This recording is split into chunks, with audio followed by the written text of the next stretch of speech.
You know, whether you like it or not, and for better or worse, the car, as we've known it for the last 100 and something years, is nearly extinct. It's being replaced by the crossover.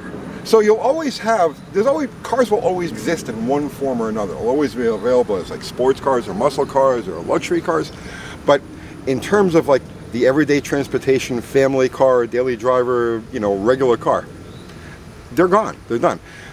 The crossover has taken over. So the crossover is just the merger of the SUV and the minivan. And I actually happen to love minivans. A lot of people don't like them, but I'm not one of those style conscious people that cares about what I look like going down the road. I like the vehicle. Minivans are incredibly practical. You know, they're perfect. But what a lot of people don't talk about is the year 1984, because 1984 was the pivotal year in automotive evolution, and it brought us to where we are today. 1984 was the year that Chrysler introduced the minivan, the Dodge Caravan. They sold like crazy. Overnight, the regular station wagon was extinct, didn't exist anymore. And that same year, 1984, AMC introduces the XJ, the Cherokee.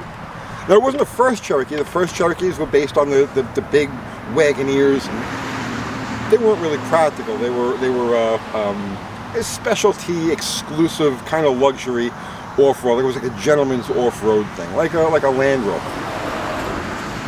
In 1984, they downsized it, and they produced what we know today as the first SUV. Although the earlier cars, the giant Cherokees, were called SUVs, the sport wagon, as described by American Motors, was truly the SUV, and this is truly the first SUV. And I remember back in the 1980s, late 1980s, early 1990s in New York, these things popped up everywhere. I worked on countless XJs. I drove countless XJs. But I never really paid any attention to them, because at the time I was still I still had the 60s, 70s Mopar thing going on. I was obsessed with nitromethane. It was all I cared about was top fuel. So these cars, these trucks were around, but I paid no mind to them. I just worked on them but you know, perspective and time changes everything. And a couple of weeks ago, we bought this. A few weeks ago, we bought this. As I said in that video, you know, for my dogs. So we had something comfortable I could throw the dogs in the back of and we can road trip in. And I just fell in love with it. It to me was a brand new experience, even though it was an old experience, you know, because time changes things. So I fell in love with it. And a lot of its virtues have to do with its basic simplicity. So this is a two-wheel drive model.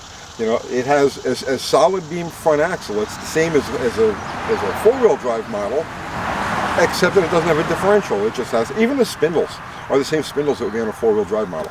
But essentially, the two-wheel drive version of the Cherokee, the XJ, is a 1930s automobile. It's a 1930s station wagon. I mean, it's that simple. Take the computer controls off the engine, because it really all has the basic fuel injection system, basic electronic ignition. It has air conditioning, it has power steering, it has all of the modern, quote, amenities, right? But it's a 1930s car, it's a 1930s station wagon. It's that simple, it's brutally simple. And that's, from my sensibilities, that's like paramount, it's super important. So I fell in love with it. And I've been driving it ever since. I didn't really think I'd want to drive it, but I've been driving it every day, right? And I pulled a 1,500-mile round trip last weekend with it. Performed flawlessly. Got 24 miles to the gallon as an average on the highway. Air conditioning blowing the whole time. Just comfortable. I fell in love with the XJ. And I've been obsessed for the last couple of weeks. All I watch is XJ-related material. And I have to give a shout-out to D&E in the Garage. If you guys want some no-nonsense, really in-depth, rapid-fire Jeep info, especially having to do with the XJs, that's the channel to watch. Those guys are amazing. Check them out. So, I've fallen in love with this thing. And when we mentioned it last week, or a couple of weeks ago in that video, I said, you know, we're going to do stuff with it. But I can't touch this car. I can't change anything on this truck, car, Jeep. I can't touch anything on this Jeep. It's sheer perfection. I put a set of brand new tires on it, and that's it. The only thing I'm going to do with this is just give it a fresh paint job and detail and drive and enjoy. So this is what we need, one for content, right? I want to do Jeep content. The 4-liter is an amazing engine. It has its roots back in a 1965 AMC Typhoon 6, which is something I always love the AMC inlines. They just responsive, happy, purring, beautiful engines. So I says, all right, so we got to get another one. And then, of course, there's the Uncle Tony's Garage Law of Abundance. So I know a lot of you guys are familiar with the Law of Abundance, right? I have my own version of it. My law of abundance is, if you enjoy something, if you like something, you have to have many of them, or you can never really enjoy them. So like, for instance, to give you an example, if I only have one Jeep, and I love this Jeep, I'm worried that I'm going to wreck it. I'm worried it's going to get stolen. I'm worried that I'm going to change its character to where I don't love it anymore. I'm worried about all sorts of things. But if I have a couple of them, well, then I don't worry so much. You know, so I have one that I can leave completely stock, and I have one that I can modify. So I picked up this week, a couple of days ago actually, and it's another 4-liter XJ. It's a bare stripper. It might as well be a postal Jeep. I got it for a really good deal. Supposedly it needed a head gasket. So I says, all right, fine.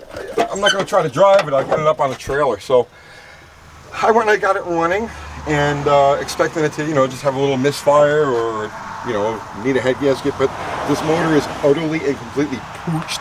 I mean, it has like zero compression, and when I finally did get it to light, all it did was just rattle and bang and everything else. And then it stopped. It just stopped. So on that point, I winched it up on the trailer and dragged it home here now. So here's the first of our Jeep content. We're going to pull this motor, tear it down, autopsy it, and put it all back together again.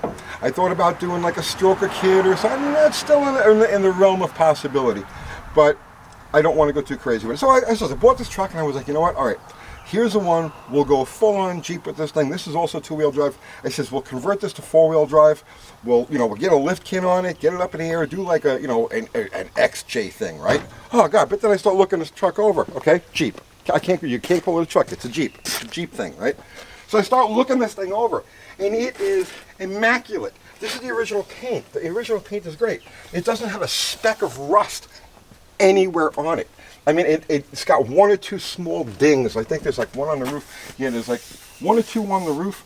But other than that, this thing is all original sheet metal, and it's pristine. This paint will come up like brand new if I get somebody who knows how to do detailing, because I can't touch it, right? I'll make a mess of things.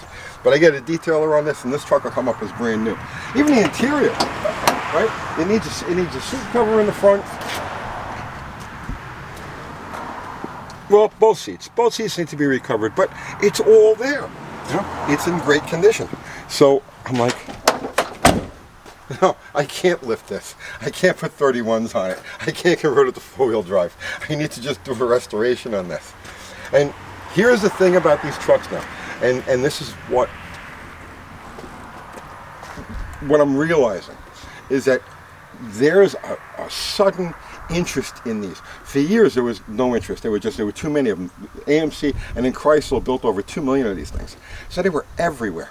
And they were considered to be cheap, disposable, nothing special. Well, in the last few years, they've become something special. They've become a connoisseur's vehicle. And I understand all the reasons why, because you spend any time with one of these and you learn to love it. It's just, I'm going to restore this one. I'm going to do a nice restoration on this. And the UTG law of abundance kicks in again. Now I have to go find one of these. It's already 4-wheel drive. That's already been lifted. That's already been maybe rolled on its side a time or two, and use one. But I can't do it to this. I can't do it to this. So I'm in the market for a really cheap, really hammered XJ. If you come across one, throw some pictures and a price in the comments. Maybe we'll do something. So there you go. Jeep content on its way. And no, we haven't forgotten about our cars. We still have all of our cars and all of our regular projects, and we'll update you on all of that stuff as we go along. So that's it for now. It's a Jeep thing, right? I'll see you tomorrow.